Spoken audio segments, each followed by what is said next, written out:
All right, now we're going to talk about some of the policies that were enacted during George H.W. Bush's presidency.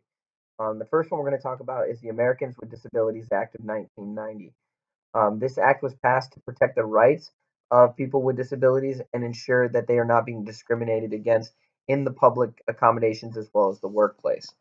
And this includes other sectors as well, which we'll cover right now. It covers employment, so it makes sure that employers are not discriminating against people with disabilities and are hiring people who are qualified for the job despite any sort of disabilities that they may have.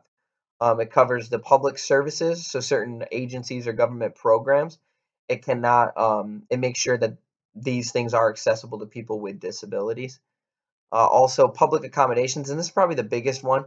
It requires that buildings or and other like public accommodations make reasonable modifications, such as ramps or elevators, so that all people are able to access this.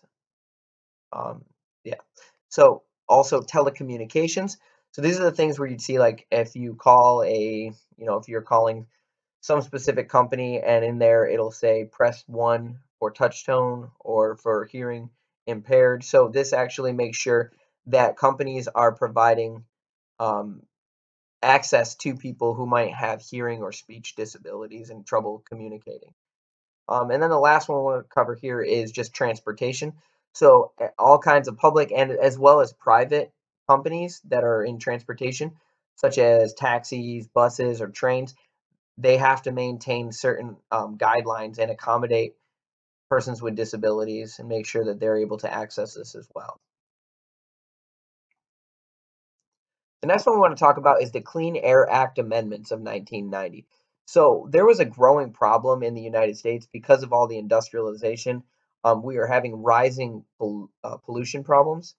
And so this was leading to acid rain, which is basically when there's too much pollutants in the air, like carbon dioxide, carbon monoxide, other things up in the air, and then that mixes in and comes down and changes the pH levels of the rain, which damages wildlife as well as monuments and other things, right?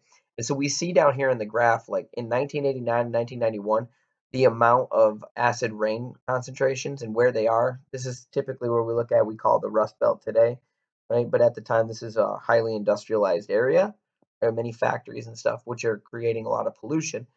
So Bush is actually going to pass a law that's going to basically make this whole nationwide goal to reduce the amount of acid rain by making certain regulations and saying that companies have to abide by these guidelines, these regulations, and try to bring down their levels of pollutants into the air.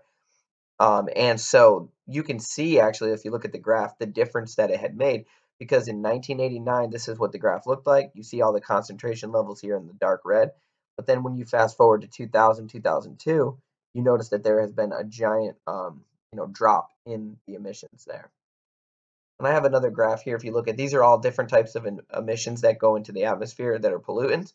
And you notice the trend, all of them are trending downward, right? Since 1990 when this is passed. And they continue to trend downward. All right, so we're going to shift gears a little bit and we're going to look at what the economy was like during the Bush administration. So, leading up to, let's say, about 1990, the economy was doing all right. But after the war, after the Persian Gulf War and a recession that actually hits, there becomes basically a drop in the economy and a rise in unemployment, which does not look very good. Now, that small recession actually will pass by the time they get to about 1991. The recession has passed, but unfortunately, the unemployment remained to be pretty high. And people look to the president to respond to this and somehow fix these problems. Unfortunately, he did not pose a plan that would fix these things. Right? He would say, "Well, these things will just kind of figure themselves out."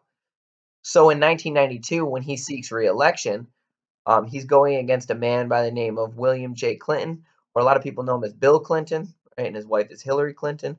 So Bill Clinton's going to run against Bush, and he's going to basically say, "Here's how I want to tackle the economy. I'm going to fix the economy. I'm going to do all these things." And a lot of people responded well to his promises there to fix the economy, and a lot of people weren't siding with Bush. So you'll notice that in the election, it's quite a big gap, right? So blue is going to represent Clinton, right? And the red states are going to be Bush. You notice it's 68.8% to 31.2% Clinton over Bush, and this is in the Electoral College. So it's actually a pretty large margin that Clinton is able to defeat him with.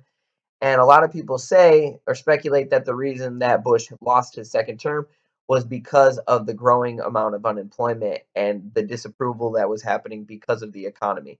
A lot of people look at the acts that he had passed and the policies that he put forth, and they were happy with those things. But unfortunately, his administration did not set forth a plan that people could look at and easily see how they were going to fix the trends of the unemployment problem. So most people voted for Clinton that year. All right, and that's all about the Bush administration.